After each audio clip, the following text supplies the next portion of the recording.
Asia কাপের countdown শুরু হয়ে গেছে। আগামী 9 সেপ্টেম্বর মাঠে গড়াবে এশিয়ার শ্রেষ্ঠত্বের লড়াই।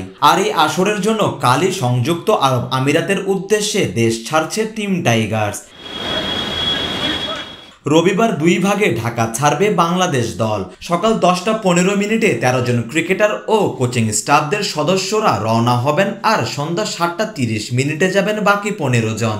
আবুধাবিতে পৌঁছে 3 দিন অনুশীলন করে টাইগাররা শুরু করবে এশিয়া কাপের অভিযান। 11 সেপ্টেম্বর হংকংয়ের বিপক্ষে প্রথম ম্যাচ দিয়ে যাত্রা শুরু লিটন দাসদের।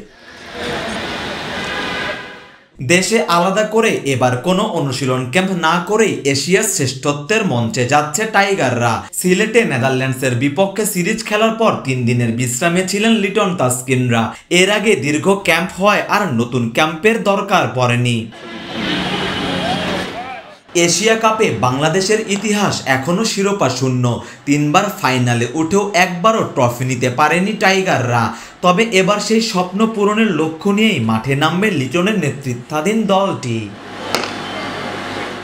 বাংলাদেশের সাম্প্রতিক পারফরমেন্স সমর্থকদের আশায় হাওয়ার পাল দিচ্ছে। টানা 3টি সিরিজ জেতার সুখ স্মৃতি নিয়ে এবারের এশিয়া কাপের মিশন শুরু করবে টাইগাররা। শ্রীলঙ্কা ও পাকিস্তানের মতো কঠিন প্রতিপক্ষের বিপক্ষে জেতা সিরিজ আত্মবিশ্বাস দিচ্ছে ফিল সিমন্সের শিষ্যদের।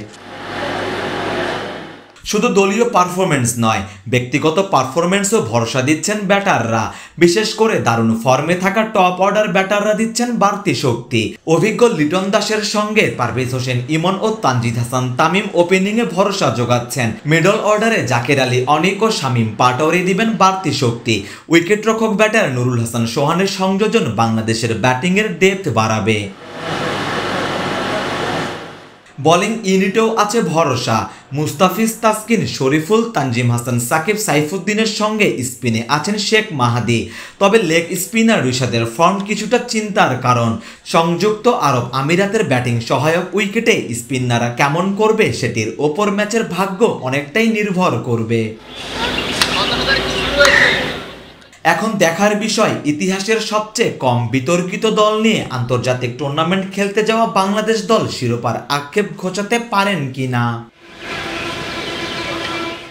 সারোয়ার সেতু, ক্রিকেট 97।